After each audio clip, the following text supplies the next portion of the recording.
Hola, ¿qué tal? Bueno, hoy vamos a retomar los casos latinoamericanos en el marco del curso Políticas Sociales en América Latina y el Caribe y precisamente vamos a considerar una nación caribeña. Se trata de Cuba. Sabemos lo que significa Cuba y las controversias que pudieran surgir a propósito de su historia, del proceso revolucionario, de las circunstancias en las que se da la caída de Batista y lo que significa hoy para América Latina. No vamos a considerar si Cuba es una dictadura o es una democracia popular, o está claro que no es una democracia liberal, pero tampoco podemos atribuirle los rasgos típicos del autoritarismo militar de América Latina. En fin, no vamos a entrar en esas consideraciones. Yo pues les puedo dar mi opinión, creo que no es una dictadura, pero en fin, esto no viene al caso. Lo que sí viene al caso es definir el caso cubano como un caso atípico, como un proceso bastante excepcional en el contexto regional, y por lo tanto vamos a tratar de aportar elementos eh, acerca del sistema de protección social, de las políticas sociales que se fueron desarrollando en estos años. Para eso vamos a tomar tres textos. Uno de ellos, si no me equivoco, ya está en la plataforma EVA y es el informe de Carmelo Mesa Lago. Es un informe en el marco de los estudios que hizo la CEPAL sobre el sistema de protección social en América Latina. Entonces, este trabajo de Carmelo Mesa Lagos es del año 2012. Por otra parte, tomamos La política social en Cuba, resultados y retos de Mayra Espina, que es un texto del 2011, y La política social en Cuba, nueva reforma económica del año 2012. Este último me parece que todavía es más relevante, más ilustrativo. Los dos, evidentemente, lo son, pero eventualmente si tuviéramos que elegir, incluso por ser un poco más actual. Más actual. Reitero, estos tres textos van a estar subidos a la web, a la plataforma EVA, y por lo tanto diríamos que constituyen la referencia obligada del caso cubano. Hay un artículo que yo me gustaría agregar, que es el de Francisco López Segrera. Es un artículo publicado en el diario El País de Madrid y habla sobre la Revolución Cubana y los desafíos de la política social. Es del año 2015, reitero. Me parece que también es importante porque tiene otra visión.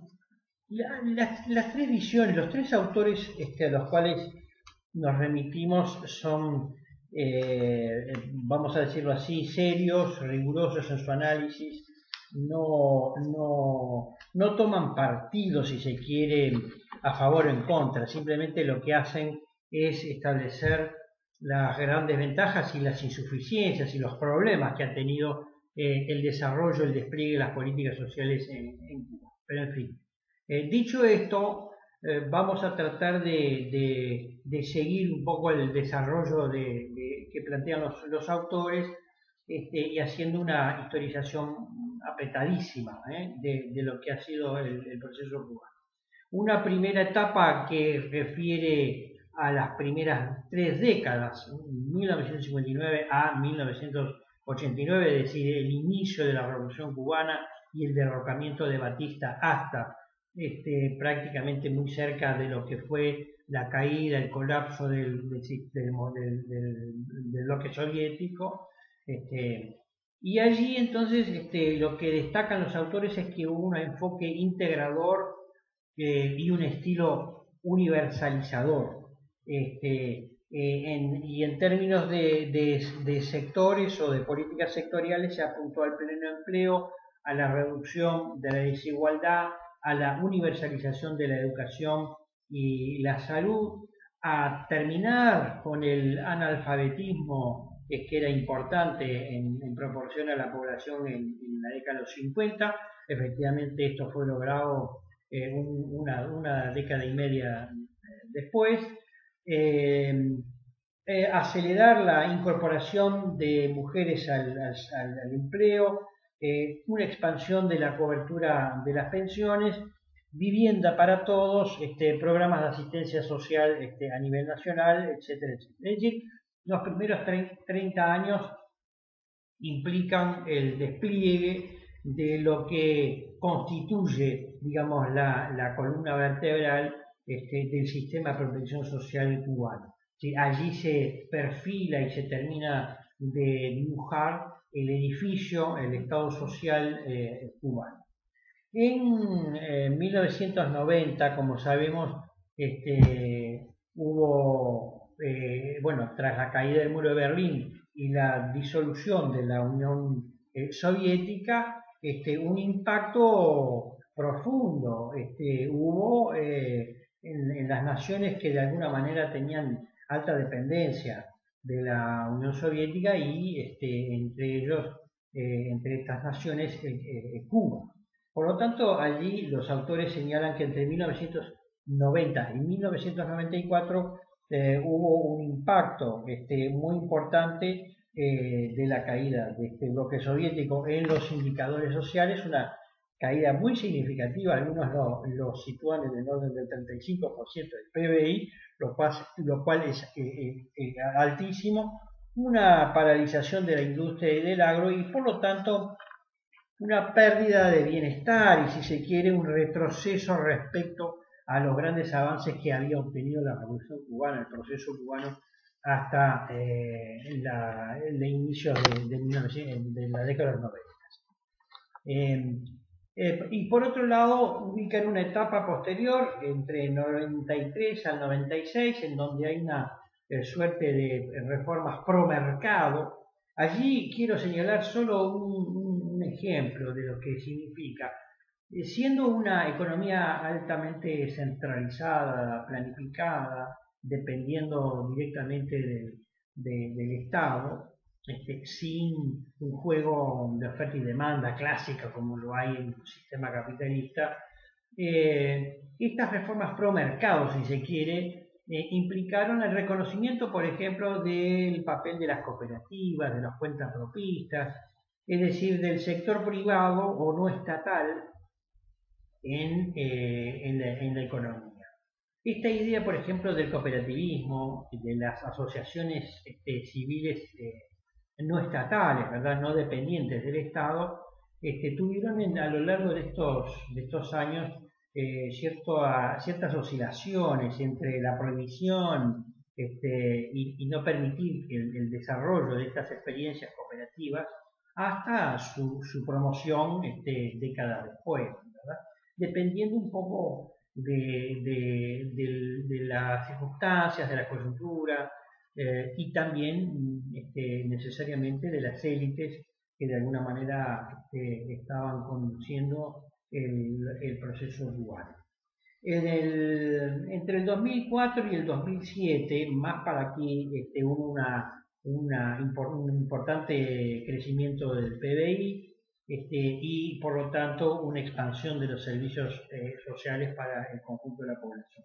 La crisis del 2008 impacta significativamente, nuevamente hay regresión de los indicadores sociales, hay nuevas reformas y allí se ubica un hito que para el proceso cubano ha sido y lo es muy significativo, que es el 6º Congreso del Partido Comunista Cubano, en donde se habla de la actualización del modelo económico y entonces se introduce esta idea del socialismo multiactoral. El socialismo no es solo, digamos, o no implica, no involucra solamente al actor estatal, no solamente al propio partido de gobierno, sino a otros actores que están siendo reconocidos como con aportes importantes para este proceso cubano y por lo que es el sistema de protección en Cuba.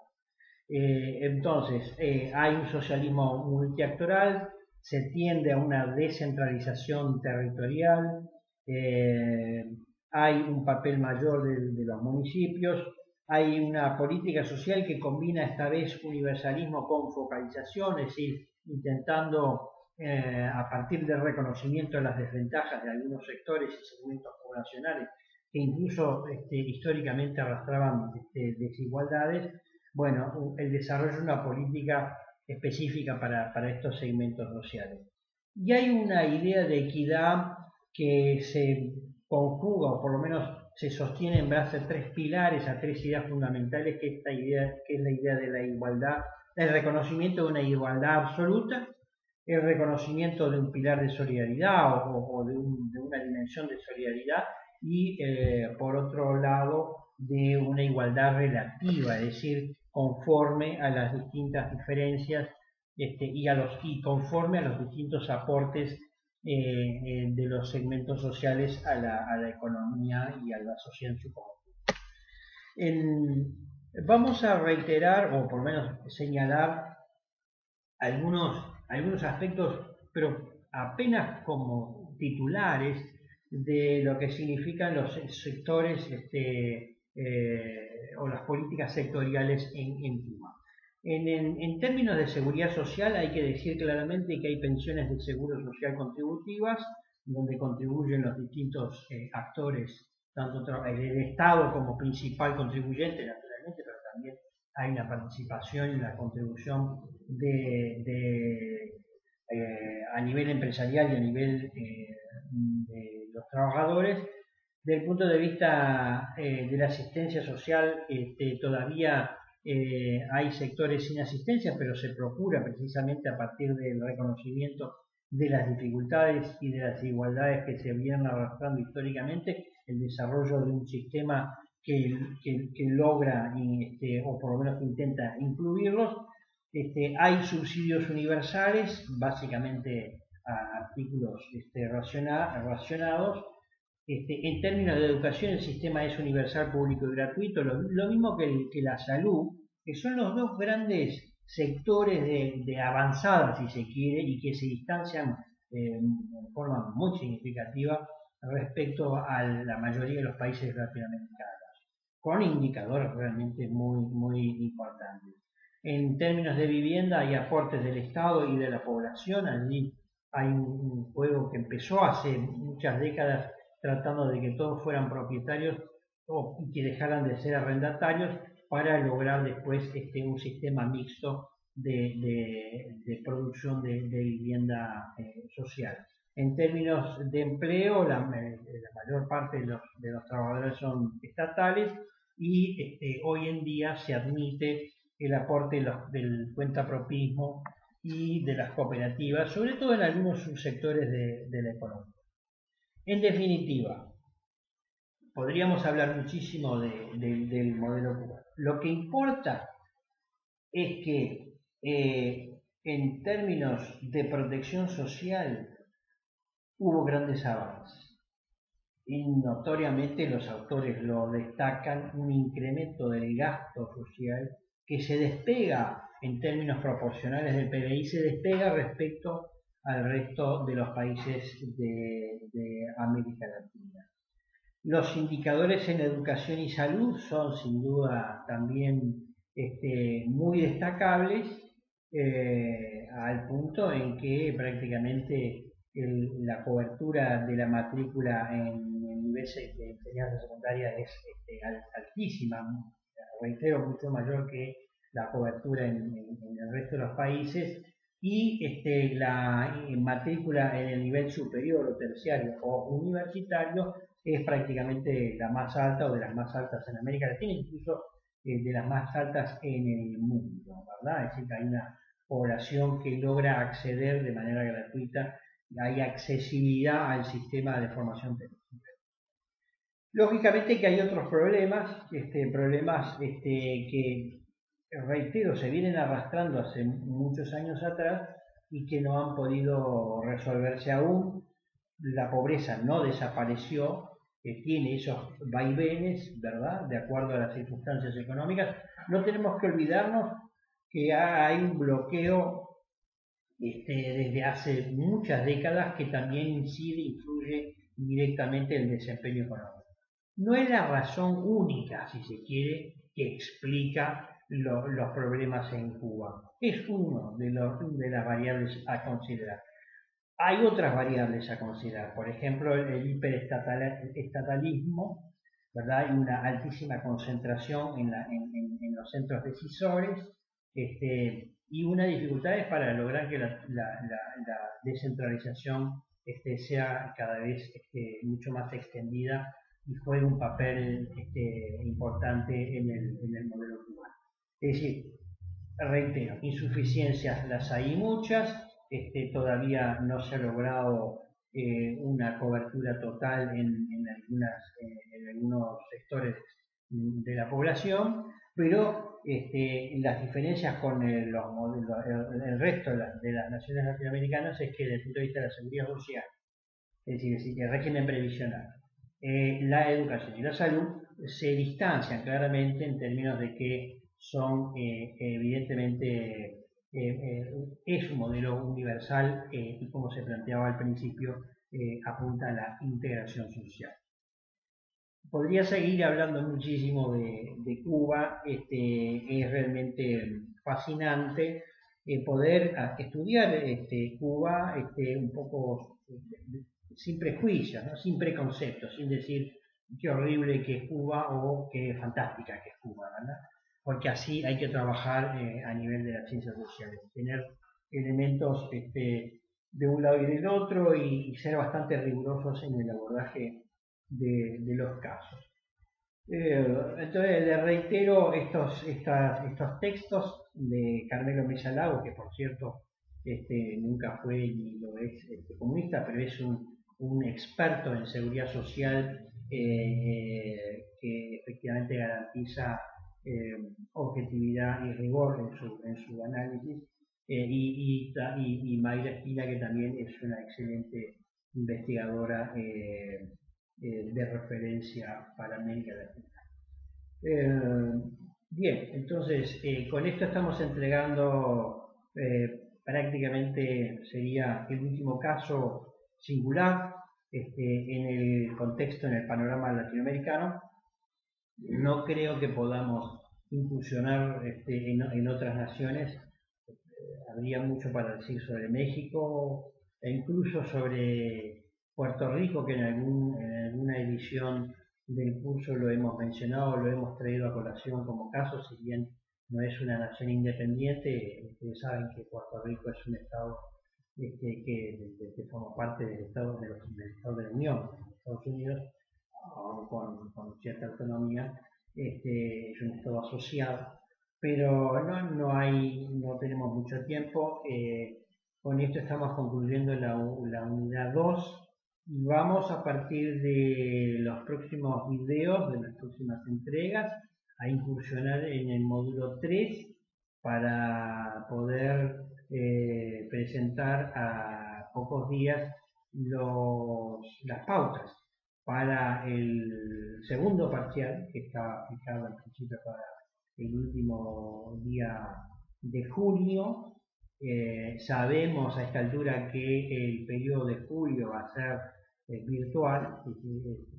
Es extremadamente difícil que haya un periodo de exámenes en julio con presencialidad, de manera que ya estamos pensando, como algunos ya nos preguntaron, los parámetros para el segundo trabajo, para la segunda presentación, para el segundo parcial. Esto también lo vamos a hacer llegar a través de la EVA lo antes posible.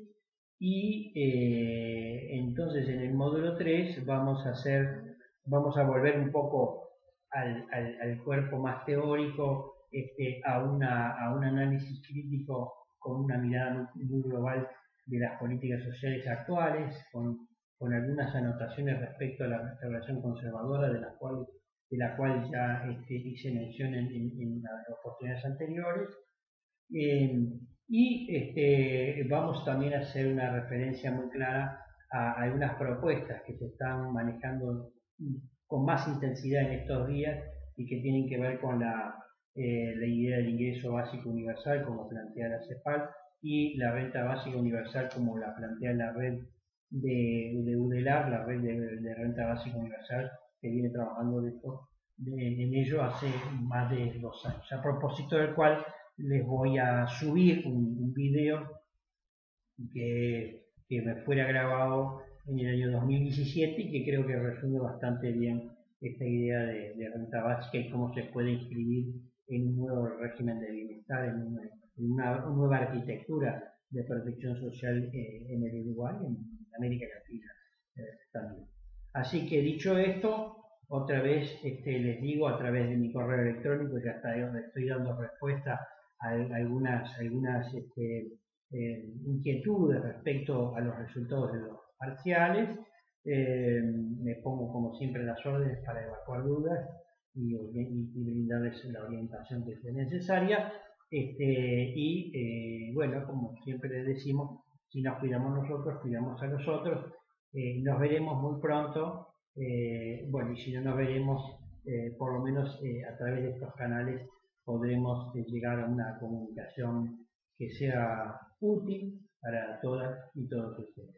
Así que nada, nos vemos y hasta la próxima.